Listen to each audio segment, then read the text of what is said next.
Michael Landon, the hero of every family on the small screen, a symbol of hope and happiness. But the tragedy of his passing concealed profound pains, more haunting than any role he ever portrayed. The story of those final days will surely wring your heart, and tears will flow. A challenging childhood. Few know that behind Michael Landon's resolute demeanor and warm smile lay a turbulent childhood that shaped the strong, compassionate man we came to adore. He was born Eugene Morris Orovitz on October 31, 1936, in Forest Hills, Queens, New York. His life seemed destined to be different from the very start. Landon's family was not a peaceful haven. His father, Illy Orovitz, was a talented actor and theater manager, but was frequently absent. His mother, Peggy O'Neill, was a comedian and dancer who struggled with severe depression and chronic anxiety. The tense family environment, with incessant arguments and his mother's emotional instability, deeply affected young Eugene.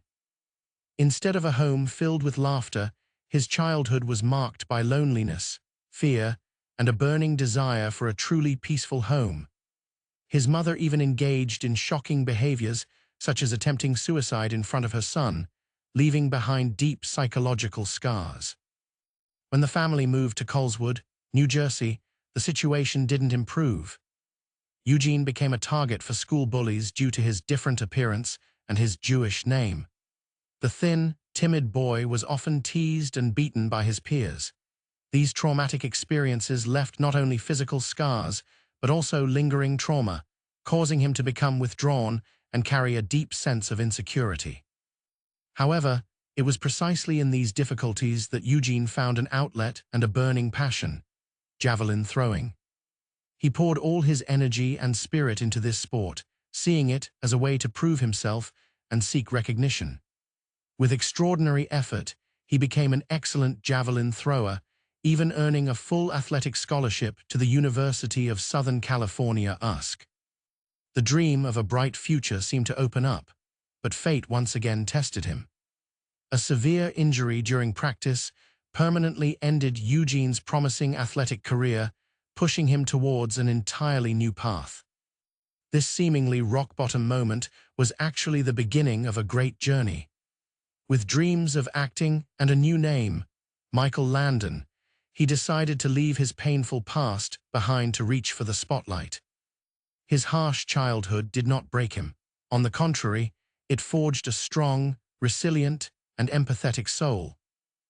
These early experiences became a solid foundation, helping him deeply understand human pain and hope. And from there, he conveyed the most genuine emotions into each of his roles, touching the hearts of millions of viewers worldwide. A brilliant career, from cowboy to family angel. After a turbulent childhood and a shattered athletic dream, Eugene Morris Orovitz decided to change his name to Michael Landon and venture into Hollywood, a decision that completely transformed his life and shaped a cinematic icon. This journey was not easy, but with perseverance and innate talent, he quickly found his place.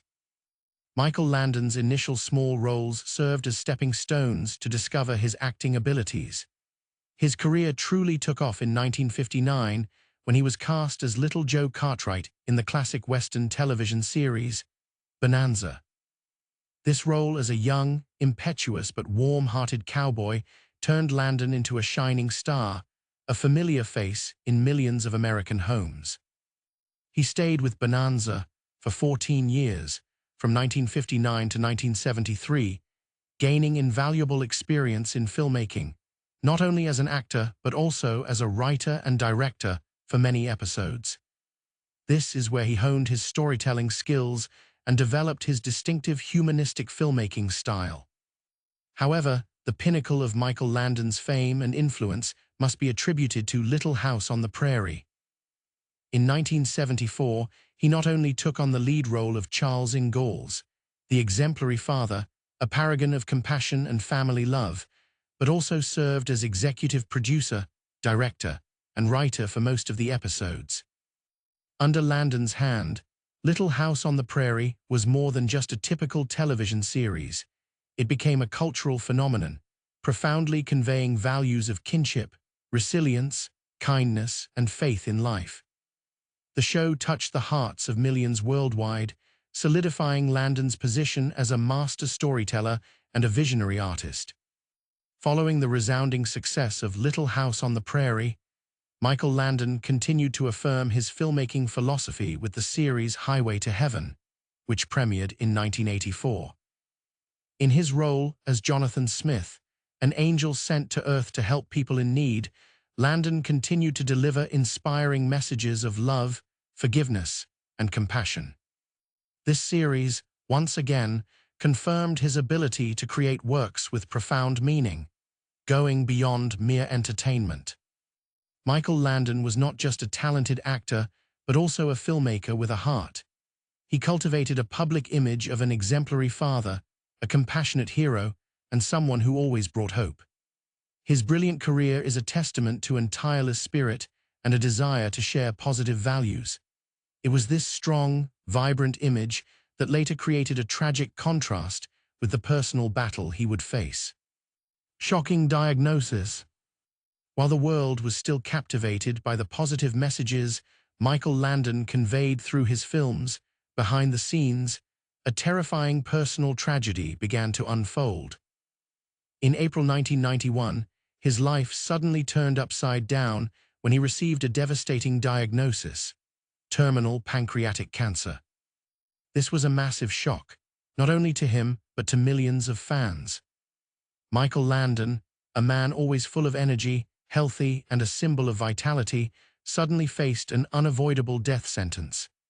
This insidious disease was discovered too late, having already metastasized widely to his liver and other organs, making any hope of a triumphant battle seem fragile. Initially, Landon decided to keep the true severity of his illness private. He didn't want the public, and especially his family, to worry excessively. With his resilient nature and constant desire to be a pillar of support for his loved ones, he tried to maintain a strong, optimistic facade.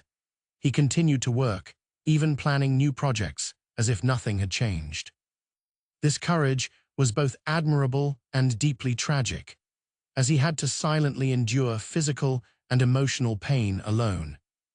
However, the fight against pancreatic cancer was a cruel challenge.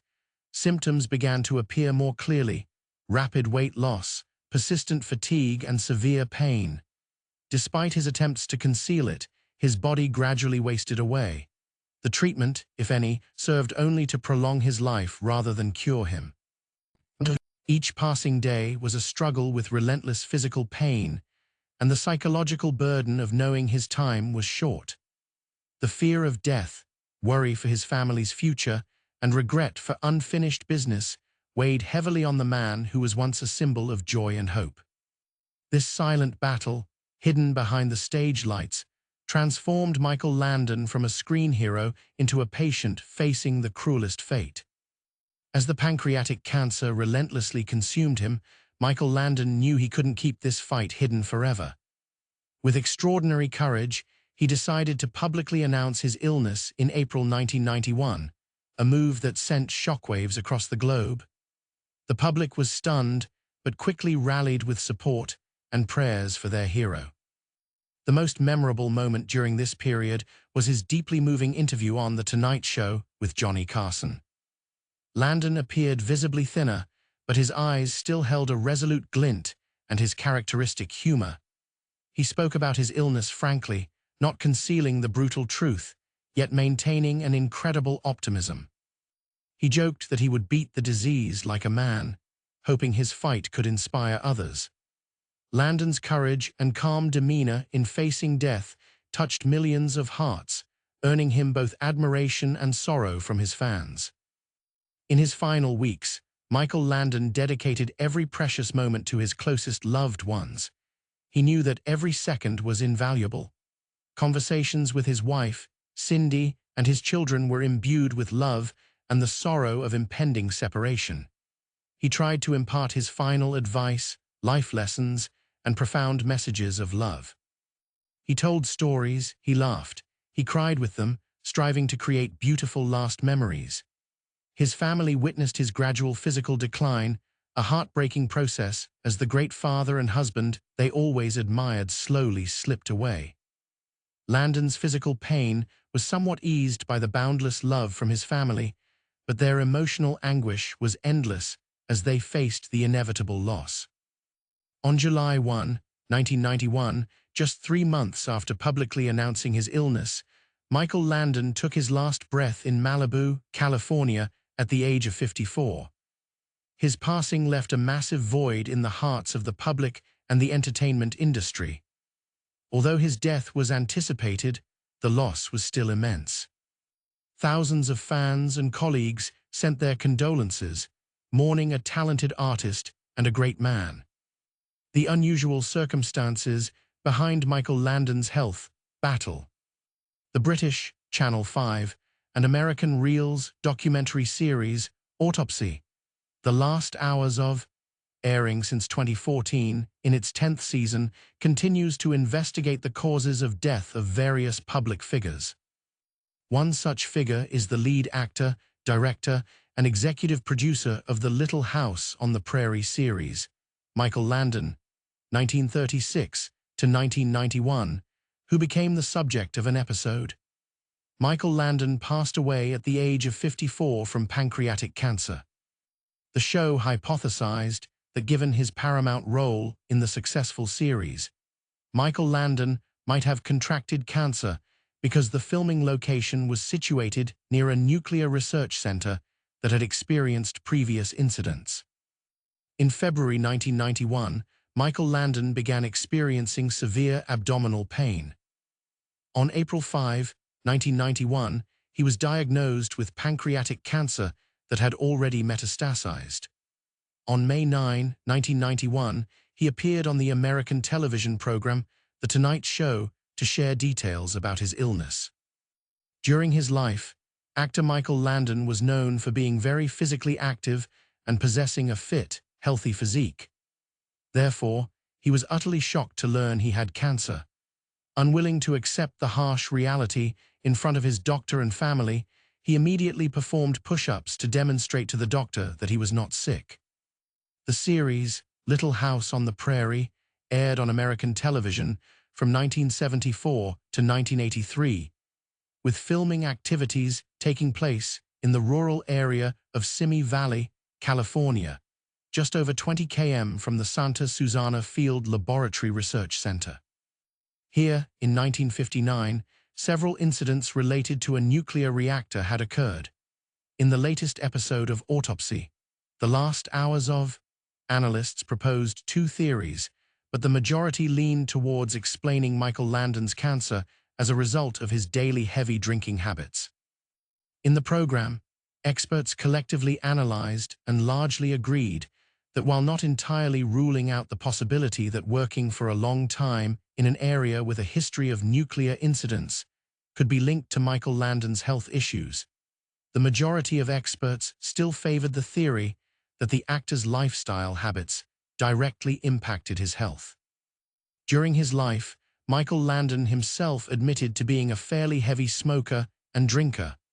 Although he knew these were bad habits, they were very difficult for him to quit. Both of these habits are known potential risk factors for pancreatic cancer.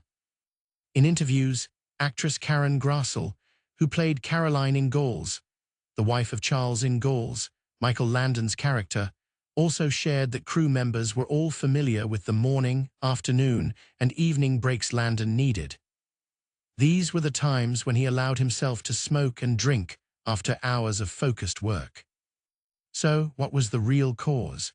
Was it a cruel combination of environmental risk and personal habits? Or simply an inexplicable, insidious disease? Whatever the answer, Michael Landon's death remains a profound tragedy, a painful reminder of the fragility of life, even for those who seem the strongest and most formidable. The story of Michael Landon, from his challenging childhood and brilliant career to his silent battle and the haunting theories about his death, continues to resonate and make us ponder. Tears may have fallen as you read this, not just for the passing of a legend, but for how he lived, what he contributed, and the lingering questions about his fate. What do you think about these theories? You believe a challenging childhood might have led him to these habits, or is there another factor we're unaware of? Share your thoughts in the comments below.